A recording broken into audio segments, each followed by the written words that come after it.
আচ্ছা, আপনি কি কখনো ভেবে দেখেছেন ইউটিউব কিভাবে কাজ করে? প্রতিদিন লক্ষ লক্ষ ভিডিও আপলোড হয়, বিলিয়ন বিলিয়ন ভিউ হয়, কিন্তু এই বিশাল প্ল্যাটফর্মটা আসলে কিভাবে চলে? এর পিছনের গোপন সূত্রগুলো কি? আজ আমরা সেই রহস্যই উন্মোচন করব। ইউটিউবের যাত্রা শুরু হয় কন্টেন্ট ক্রিয়েশন দিয়ে। আপনি যখন একটি ভিডিও তৈরি করেন, সেটি আপলোড করার সময় কিছু গুরুত্বপূর্ণ কাজ করতে হয়। সেটা 1 নম্বর পয়েন্ট, ভিডিও আপলোড।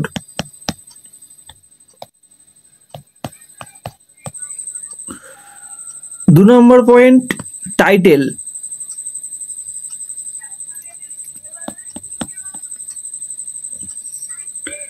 3 নম্বর পয়েন্ট, ডেসক্রিপশন, যেটাকে বলা হয় বর্ণনা।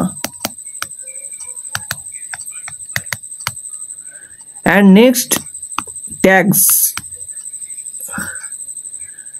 যেটা সবথেকে বড় গুরুত্বপূর্ণ ভূমিকা পালন করে সেটা হচ্ছে থাম্বনেলস, যেটা ক্লিক করার মতো আকর্ষণীয় ছবি।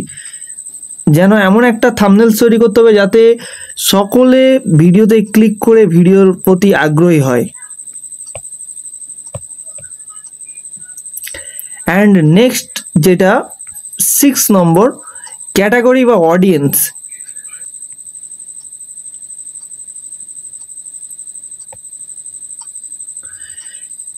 ক্যাটাগরি অ্যান্ড অডিয়েন্স, এই 6টা জিনিস আপনাকে লক্ষ্য রাখতে হবে। ভিডিও আপলোড করতে গেলে আপনাকে একটা জিনিস মনে রাখতে হবে, যে কোনো ফরম্যাটের ভিডিও আপলোড করতে হবে। টাইটেল, আকর্ষণীয় কিওয়ার্ড সমৃদ্ধ টাইটেল অ্যাড করতে হবে। অ্যান্ড নেক্সট, ডেসক্রিপশন, আপনাকে ভিডিওর মধ্যে এমন ডেসক্রিপশন বা বিস্তারিত তথ্য দিতে হবে, তার সঙ্গে keyword, time stamp, social media links et cetera et cetera আপনাকে অ্যাড করতে হবে। ট্যাগস, ভিডিওর বিষয়বস্তু সম্পর্কিত কয়েকটা বাক্য। যেমন আপনি ধরুন কোনো ভিডিও আপলোড করেছেন, যেমন থাম্বনেল কিভাবে বানানো হয়। সো থাম্বনেলের জন্য আপনার লিখতে হবে how to create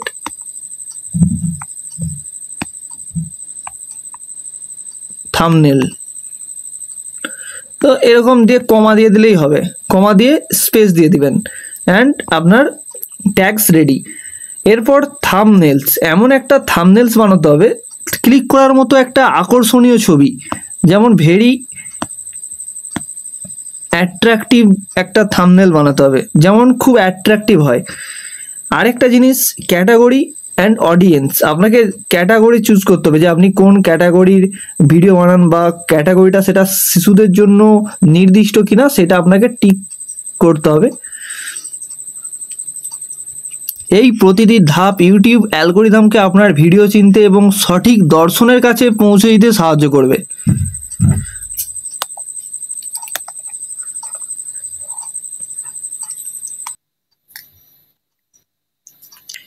YouTube algorithm, ইউটিউবের আসল জাদু লুকিয়ে আছে অ্যালগরিদমে। এটি একটি জটিল সিস্টেম যা কোটি কোটি ভিডিওর মধ্যে থেকে আপনার জন্য সবচেয়ে প্রাসঙ্গিক ভিডিও খুঁজে বার করে।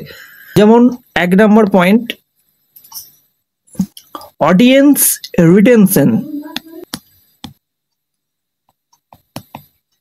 অডিয়েন্স রিটেনশন, যে কতক্ষণ আপনার ভিডিও অডিয়েন্সরা দেখছে। ভিডিও যত বেশি সময় দেখা হবে, অ্যালগরিদম তাকে তত বেশি গুরুত্ব দেবে। And next, engagement.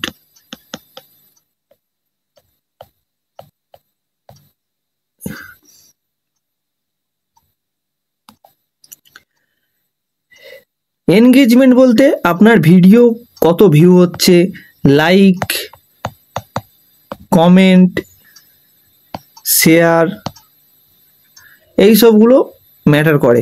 And subscribe,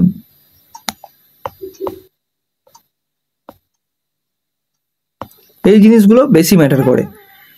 and next যেটা আমাদের দেখব, ভিডিও ওয়াচ টাইম।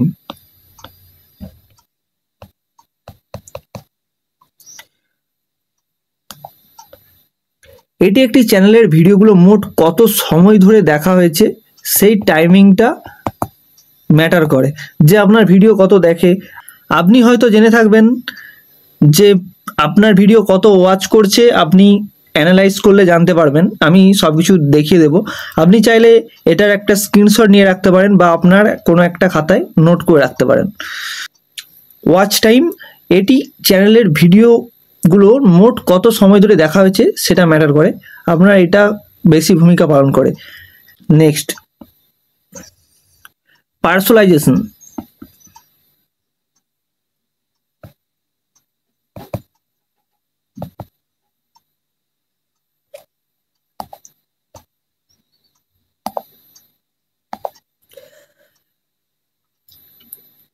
ইউটিউব আপনার পূর্ববর্তী দেখার ইতিহাস, যেমন সার্চ হিস্ট্রি এবং পছন্দের ভিত্তিগুলি ভিডিওগুলোকে সাজেস্ট করে। Next, trending and next trending বা প্রাসঙ্গিকতা, বর্তমান ট্রেন্ড এবং সার্চ কোয়েরির সাথে ভিডিওর প্রাসঙ্গিকতা উপস্থাপন করে। এই ফ্যাক্টরগুলো যত ভালো হবে আপনার ভিডিও তত বেশি মানুষের কাছে বুস্ট হবে, আপনি দেখবেন তত বেশি বুস্ট হচ্ছে আপনার ভিডিওগুলো।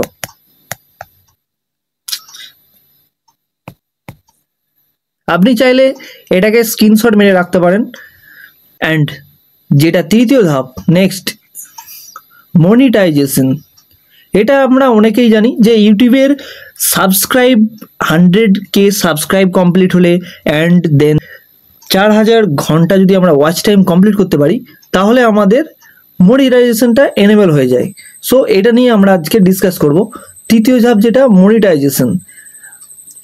ইউটিউব শুধু ভিডিও দেখার প্ল্যাটফর্ম নয়, এটি একটি কন্টেন্ট ক্রিয়েটারের জন্য আয়ের একটি উৎস।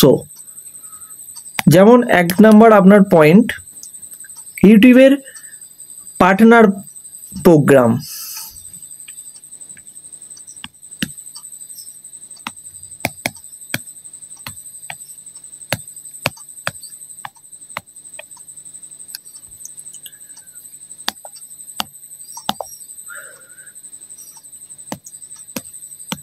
যেটাকে আমরা জানি অনেকে ওয়াইপিপি, যেটা কি subscriber and public watch time বা আওয়ার্স।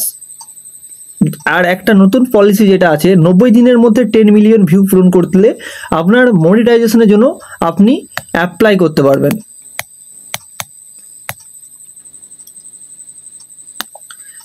নেক্সট, যেটা অ্যাডস।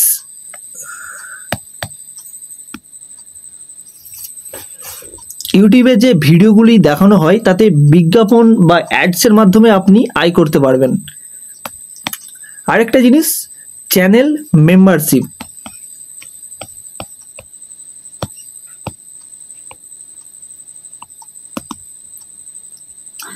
সো এখানে অনেকে জানে না যে চ্যানেল মেম্বারশিপ জিনিসটা কি। আমরা জানি যে একটা অপশন থাকে মেম্বারশিপ অপশন বা ভিডিও আপলোডের সময় দর্শকদের কাছে মাসিক সাবস্ক্রিপশন, এটা জানে না অনেকে, যেটা হচ্ছে পার মান্থ একটা সাবস্ক্রিপশন থাকে, যেমন 179, কারুর 199, কারুর 79, এরকম একটা সাবস্ক্রিপশন আমরা দেখি যে সাবস্ক্রিপশন প্রত্যেকটা চ্যানেলে এরকম থাকে। যেমন কেউ কেউ কোর্স বিক্রি করে অনেকে সাবস্ক্রিপশন থেকে ইনকাম করে। আমরা এই 3টে জিনিস জানি অনেকে। আরেকটা জিনিস, যারা গেমার্স বা গেম খেলে বা গেম থেকে লাইভ স্ট্রিম করে বা অনেকে এমনি নর্মালি লাইভ স্ট্রিম করে, যেটাকে বলা হয় নেক্সট সুপার চ্যাট।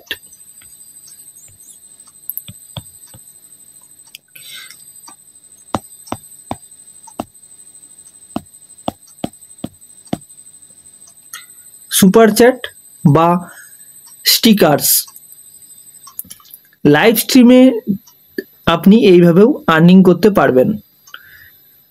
আরেকটা যেটা ম্যাটার করে সব থেকে বড় জিনিস, সেটা হচ্ছে YouTube premium revenue.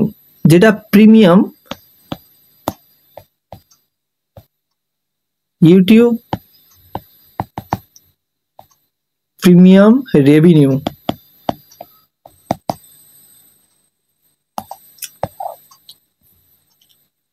Premium YouTube premium revenue, premium সাবস্ক্রাইবারদের ওয়াচ টাইম থেকে এটা আয় করা যায়। এটা ম্যাক্সিমাম জানে না যে ইউটিউবের প্রিমিয়াম রেভিনিউ বা প্রিমিয়াম সাবস্ক্রাইবদের ওয়াচ টাইম থেকে আর্নিং করা যায়। ইউটিউব তার আয়ের একটি অংশ কন্টেন্ট ক্রিয়েটরদের সাথে শেয়ার করে, যা তাদের আরো ভালো কন্টেন্ট বানাতে উৎসাহিত করে। Next, community guidelines. দেখুন, ইউটিউব একটি নিরাপদ এবং ইতিবাচক পরিবেশ বজায় রাখার জন্য কঠোর কমিউনিটি গাইডলাইন্স মেনে চলে। যেমন ধরুন, কপিরাইট 1 নম্বর পয়েন্টস। আমরা জানি কপিরাইট কেন আসে। আমরা জানি যে আমরা যদি কোনো ভিডিও ফুটেজ বা কোনো মিউজিক যদি আমি ইনস্ট্যান্ট কারোর ভিডিও থেকে নিয়ে এসে আমার যদি চ্যানেলে আমি আপলোড করি, ধরুন কারোর ভিডিও, কারোর মিউজিক আমি যদি আমার চ্যানেলে অ্যাড করি, তখন কি হবে, আমার কমিউনিটি গাইডলাইন্সের মধ্যে যেটা রুলস পড়ে, কপিরাইট পড়ে, কপিরাইট ক্লেম। আমরা এখন কপিরাইটের 3টে ভাগ দেখব। কপিরাইটের কি কি আছে? Copyright claim, copyright strike and community guideline. আমরা 3টে জিনিস জানবো, copyright claim, copyright strike and community guideline. এই 3টে জিনিস ম্যাটার করে। যদি কপিরাইট ক্লেম আসে, ধরুন আপনার চ্যানেলে কপিরাইট ক্লেম আসলো, ঠিক আছে, তো কপিরাইট ক্লেম আসলে একটা জিনিস ম্যাটার করবে, যেটা আপনার ভিডিও রেভিনিউ যে মেন ওনার সে পাবে। অ্যান্ড যেটা কপিরাইট স্ট্রাইক, যদি আপনার কপিরাইট স্ট্রাইক 3টে পড়ে, তো আপনার চ্যানেল কিন্তু টার্মিনেট হয়ে যাবে, একদম টোটাল চ্যানেলটাকেই টার্মিনেট করে দেওয়া হবে ইউটিউব থেকে। অ্যান্ড কমিউনিটি গাইডলাইন কেন আসে? কমিউনিটি গাইডলাইনটা আসে, অনেকে জানে না যে কমিউনিটি গাইডলাইনটা কিভাবে আসে। তো কমিউনিটি গাইডলাইন, কোনো যদি রুলস রেগুলেশন ফলো না করা হয় ইউটিউবের, তখন কমিউনিটি গাইডলাইন এসে যায়। বা কোনো যদি ভিডিও, এমন কোনো ভিডিও আপনি আপলোড করছেন যেটা ইউটিউব চাইছে না যে আপনি ভিডিও বানান, সেটা কমিউনিটি গাইডলাইন। সো আমরা আজকে জানলাম যে 3টে জিনিস সম্পর্কে, copyright strike, copyright claim, community guideline. So copyright বলতে অন্যের কন্টেন্ট ব্যবহার না করা। আরেকটা জিনিস এর মধ্যে পড়ে হিংসা, হায়রানি। কোনো ধরনের হিংসাকতা বা হায়রানি নিষিদ্ধ। স্প্যাম ক্যাম্প, প্রতারণামূলক যেমন কার্যকলাপ, স্প্যাম ও স্ক্যাম,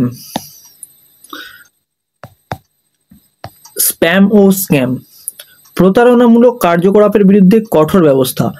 বা শিশুদের নিরাপত্তা, শিশুদের সুরক্ষায় বিশেষ নীতি, স্বচ্ছতা ও সত্যতা, ভুল তথ্য ছড়ানো বা বিভ্রান্তিকর কন্টেন্ট নিষিদ্ধ। এই নিয়মগুলো মেনে চললে ইউটিউব সবার জন্য একটি ভালো প্ল্যাটফর্ম গড়ে ওঠে। এখানে ইউটিউবের ভবিষ্যৎ বা ইউটিউবের ফিউচার সম্পর্কে আমরা বলতে গেলে, ইউটিউব একটি জটিল কিন্তু সুরক্ষিত system. Content creation, smart algorithm, monetisation model এবং কঠোর গাইডলাইন্সের সব কিছুর সমন্বয়ে ইউটিউব বিশ্বের সবচেয়ে বড় ভিডিও প্ল্যাটফর্ম হিসাবে কাজ করে। ভবিষ্যতে ইউটিউব আরও স্মার্ট হবে, আরও ব্যক্তিগতকৃত হবে। তাই ইউটিউব সবার হিসাবে সফল হলে এর ভেতরের কাজগুলো বোঝা খুব জরুরি। Call to action. এই ভিডিওটি ভালো লেগে থাকে অবশ্যই ভিডিওটি লাইক করুন। আপনি যদি নতুন চ্যানেলে এসে থাকেন তাহলে অবশ্যই চ্যানেলটিকে সাবস্ক্রাইব করুন। দেখা হচ্ছে নেক্সট ভিডিওতে। ধন্যবাদ।